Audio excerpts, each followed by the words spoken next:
I'm Joshua Harris. This is Daniel Puck Gray. Don't call him Puck unless you know why, and you should only know why if you know why. That's right. He is a sommelier of life. Was in the U.S. Navy for longer than most people have been alive. And once he got bumped out of that for a height requirement, he had to move on to bettering himself through the work of literature. And he's written all the books that are behind him. Daniel, thank you for joining us today. Hey, Josh, man, it is a pleasure to be here. It really is. Thank you for having me. I really do appreciate you. The first thing we would like to do is kind of let you give a little commercial for yourself. So, is there anything that you want to tell the people? Anything you got going on they could help out with? Any charitable events? Any non-charitable events? Can they send you liquor? Like, I mean, is there anything that you like to say before we get started? I'm nobody special, man. I'm just regular old Daniel. Yeah, and that's what special people say. What did you smoke your first cigar? When did I smoke my first cigar? Yeah. My introduction into cigars, I would kind of tie it to my upbringing and my environment where I grew up. I didn't Okay. have, I don't know, maybe some people had a similar kind of introduction, but my first cigar was like the Phillies and the Swisher Sweets. Okay. You split them down the middle and you get rid of Oh, them. Yeah, well, I mean, you take all that craftsmanship and just and toss it just out the destroy window. it. Right. Yeah, Right. yeah. And I, So I you could were really a roller before you were a an imbiber. well that You were a roller before you were an imbiber. you could put it that way. Okay, all right. Well, that's. I mean, we're going to clean it up in editing, but that's how it goes. I put a Yeah. post up the other day that said, "There, your outtakes are our content," because we just kind of keep going. Like I hit Yeah. record and then we get to the end of it. So Hey, there it is, and I'm okay with that. so. But No, what was your the first very like first premium time. cigar? Like the first like actual like Yeah, cut one end like the other kind of deal. yeah. The first time it was in Key West, and I was in the Navy at the time. My ship had pulled in. It was a bunch of guys, and we had heard that there was this nude bar that we were trying to go to. I'm not sure if you're familiar with Key West at all. I'd never been to a nude bar or anything like that. So, we're walking around trying to find the place, and there's a like a cigar shop that's right outside of it. So I just kind of grabbed one because I thought it looked cool, and I Wow. wanted to walk around with it and have it in my mouth and hold on to it. And we find the new bar. It was not what we expected, Mm. not at all.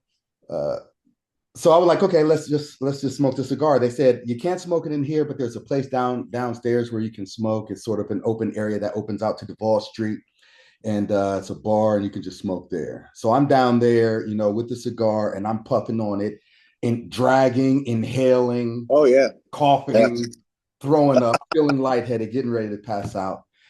And this older guy walks by, and I had no idea. And he just walks by and he says, "Don't inhale it, taste it."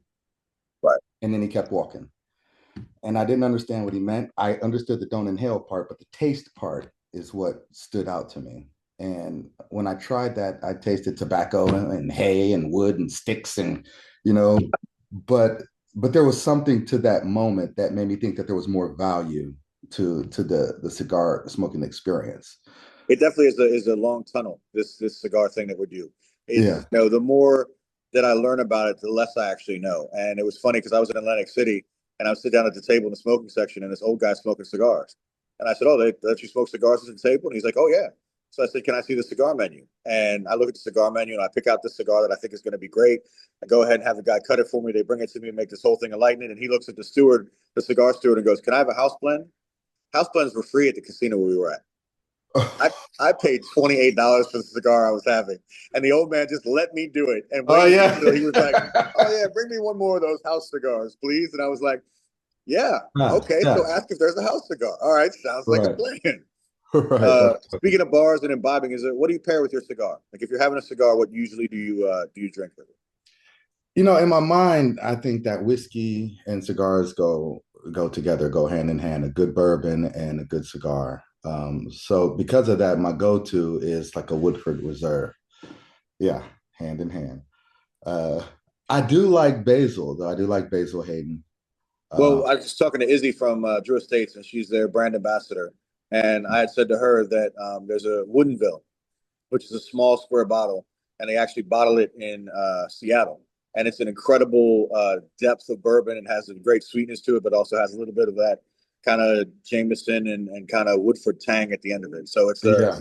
it's a pretty good recommendation. Do you have advice to a new cigar smoker? Like if somebody's just starting out and they see all the books that you've written behind you, like what would your advice be to them? That you don't necessarily have to go with what the conventional ideas about cigar smoking is. Okay. It's something that's based on individual preference. Wow. I think that eventually a new cigar smoker will have to get out of the flavored smokes because it seems like that's what a lot of people do.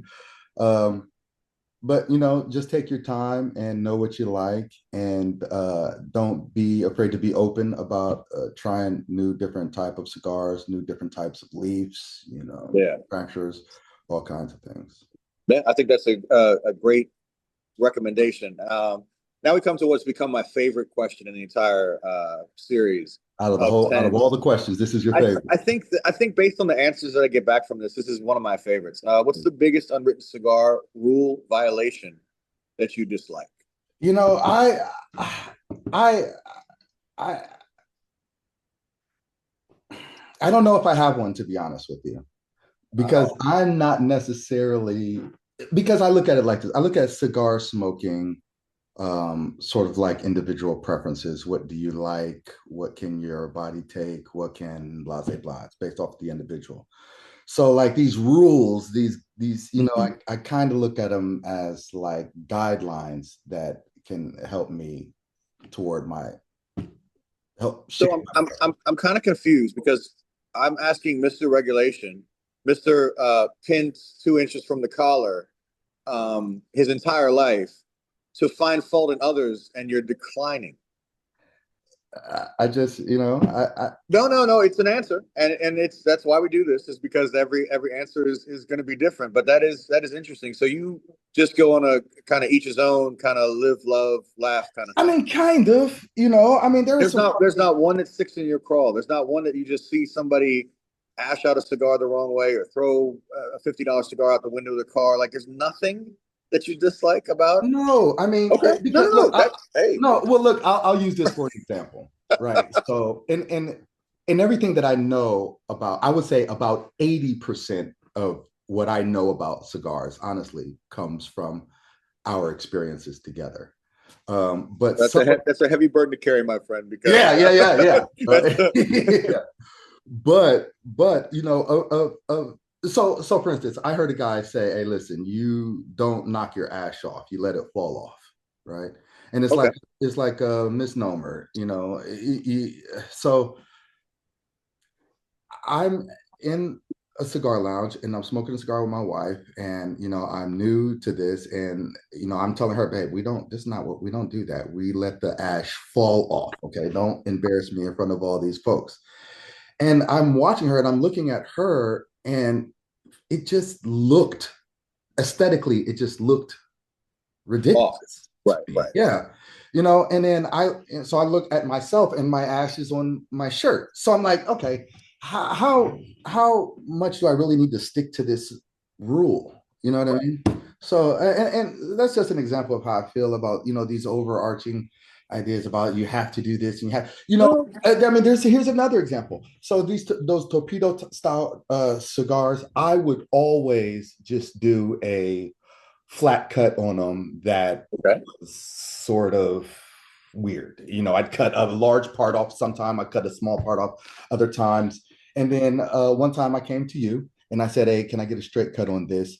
And you cut it at an angle that was, yeah. And I had no idea. So I asked you about it and you were like, "Yeah, the surface area and you get a little bit more of this and this and everything." And, you spend about an hour and a half explaining the intricate details of where that particular region of the tobacco leaf was grown and what side of the mountain in Honduras and all this stuff. But it was informative to me.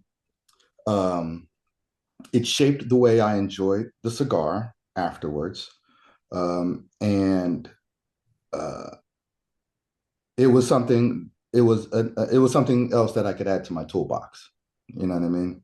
And it's difficult from a perspective where you're kind of at the mercy of the information and the tobacconist that the tobacconist has, because I can tell you too much and then you don't want to listen anymore, and you just kind of want to enjoy it. So it's always been that kind of fine line, for lack of a better term, where it's like, you know, what was the moment that you felt like a real cigar smoker? What was the moment where you were like, okay, I'm doing this properly, I'm doing this aesthetically pleasing to myself, or did you just let go of that misnomer and just kind of enjoy it on your own? Because it No, feels like that your journey is kind of finding that inner peace and that inner happiness with what you're doing. kind of, yeah. Okay. Eh, So what was the moment you felt like a real cigar smoker? Was it when you helped somebody else? Was it when you finally like? well, it's kind of twofold. I Okay. remember being in humidor and a person asked me, what cigar they thought that they should try, and they were new smokers. And the very first thing that I asked them was, well, when was the last time you ate, and what was the last thing you ate? And that would kind of guide, what my recommendation was. Right. So that kind of helps me feel like a cigar smoker. It makes me feel knowledgeable. But I think for me personally, when I could taste and distinguish the difference between like a Connecticut, broadleaf and a Maduro, or when I smoke a Sumatra, right, and I know to look for the earthy tones, Yeah. right, and Oh, and, and if I can yeah. get a hint of cinnamon in there, I know that that's a pretty good Sumatra. Yeah. Yeah. So when I got to that point, that's when I kind of was like, all right, I belong here. So now you've leveled up to Sumatra and cinnamon. What was the last cigar that surprised you? What was the last cigar that you cut and lit and you were like, oh, well, okay then. Surprisingly, I like to find value, and I'm sure a lot of people do as well. I like to find value in cigars that are unexpected in both value and quality. Okay. And I think that Rustica, man, that the Nika, it's Yeah. an inexpensive cigar But it that doesn't taste like it's inexpensive. it does not. Yeah. It doesn't. Yeah, and it's great. It's great for a daily smoke because it's inexpensive and because the Yeah. quality is so good. Is that what would be your favorite cigar ever, and what's your favorite cigar right now? And are they the same cigar? I don't know if I found my favorite ever. Well, Yeah. then let's change it. So I had this when I interviewed Lisa from PCA. I asked her what's the cigar she'd want to get for her birthday. So if somebody's buying you a cigar, what would be the cigar that you would expect? Well, the cigar that I would have expected you to buy me if we were in person would have probably been one of the Oliva Reserve. Um, I'm not sure specifically. Oh, the Melano. That'll leave a V, the Melano. Yeah, Yeah. I, Yeah. I'd take that as a birthday gift Okay. for sure. Okay. All right. And I would take anything in the Padron series or Happy Birthday, AJ Fernandez. I would. I would. Oh, Oh yeah, yeah. yeah. As we're filming this today, I believe is AJ Fernandez's birthday, but he Oh, speaks a lot of Spanish, so he may not even see this. So oh, that's why I can say that, because it might be a couple days before this goes up, because I do my own editing. So he may see it. what's your favorite accessory? What's the accessory you must have? One you can't live Uh, without? my must-have is my lighter here, and I mean, it's your basic torch, uh, but it has the punch. It fires up really well. It has everything Well, I well, need. well. Let me ask you this: what's the strangest thing you've ever lit your cigar with? The strangest thing I've ever lit my cigar with. Because I've lit my cigar on a barbecue grill, So and I was Lee. just about to say that I've lit my yeah. I mean, because if you're outside I grilling, you're mean, going to what are have you gonna yeah, do? yeah, What are you you're gonna going to do? have a cigar, and you're going to rip a piece of the charcoal bag off. You're going to put a little lighter fluid on it. Right. The flame will get higher than expected, and you're going to light your cigar. Yeah, Yeah. that not burning the tobacco. But I have a fundamental issue as a son of a firefighter with taking a torch lighter near a can of propane. Like I get this Oh, big propane grill or this big charcoal grill, and now I'm going to take a torch lighter and go ahead and figure out how to light this cigar. I'm oh going right yeah, down to the flame and and yeah. and doing and doing the best that I can. Yeah. Um, have you ever met anybody in the cigar industry that you were epically impressed by? Aside from you? I would like it to be aside from me because I feel like that due to our interactions, it's a saturated kind of question. But I think, yeah, outside of me, who is it that you met that you've been like, oh man, You're an impressive guy, man. So that's hard. well, I appreciate that. Um, I don't know. I mean, I met Rocky before, Mhm. um, and that was a good exchange. I think his generosity impressed me because he gave me a case of cigars. Um, incidentally, on Duval Street, almost 30 years ago, it was Wow, a Rocky Patel cigar that I that's full circle, bro. That's yeah, definitely yeah, full yeah, circle. yeah. That's crazy. So that's awesome. Yeah. Is there any question you want to ask me when we're at the end? So, is there anything you want to ask me? Yeah, yeah. What was your first experience smoking a cigar? So my No, first no, no, no. experience. Let me rephrase that All right, because I you try. don't know if the experience is the same. Your first experience versus when you fell in love with it. Did it was it the same at the exact same time, or did it take you a few times with the stick before you're like, yeah, this is what I do. First off, great question. Because it's of its depth alone. So I used to smoke non-premium cigars. I smoked like Havatampas, and I'd smoke like blunts and Phillies and stuff like that. And it was to have something to do because my Yeah. brain is so ADHD that would give me something to focus on other than the million and a half things that I was thinking about. So I bought a cigar from a newsstand and brought it to my local cigar shop when they were in the mall. I brought the cigar up and I said, I really like this cigar. What would you recommend that was like this cigar? And the owner took it out of my hands, cut it and lit it, and said, oh, you like this? And pulled out a Padron 4000. Ooh. I sat down on the bench. And so my first premium cigar ever was a Padron 4000. Oh, well, that kind of explains it. I was guided by amazing people who were like, hey, don't inhale, just go ahead and chew on the smoke, let the smoke kind of come out your mouth and have that experience. And it was amazing because I found a road to drive to the same place I had been going of that bliss and that relief. But it was like I was taking an express lane. It was like I had passed all the other kind of this is terrible and the tobacco isn't aged right and this isn't constructed and you know to have a premium hand rolled cigar that later I found out that almost 300 hands have touched to make Mm, that piece of art mm, was an incredible experience. And I wasn't judged. I wasn't put down because I didn't know what I was doing. yeah. Um, I was a consumer, and at that moment, not an aficionado, but a one of the 14 or 21% of Americans who smoke cigars. And it kind of all just came crashing down at the same time. And I was like, this is incredible. And I can honestly say I get that same euphoric feel every time I have a cigar. Because Really? it's either a comparison to how it's not as good as that first cigar, or it's better, or it's just about the same. Mm, And I love the fact that you and I can have a conversation. We come from completely different backgrounds, mm. and genesis of loving this thing is not equally the same or anything else. You're on Duval Street. I was in a shop in Waldorf, Maryland. Mm. Um, but at the end of the day, we can kind of all sit down, and that's what this is really about. And that's why we do Frankly Cigars, is because that brotherhood and that sisterhood and that community is something that I don't think I'll ever get tired of. Yeah.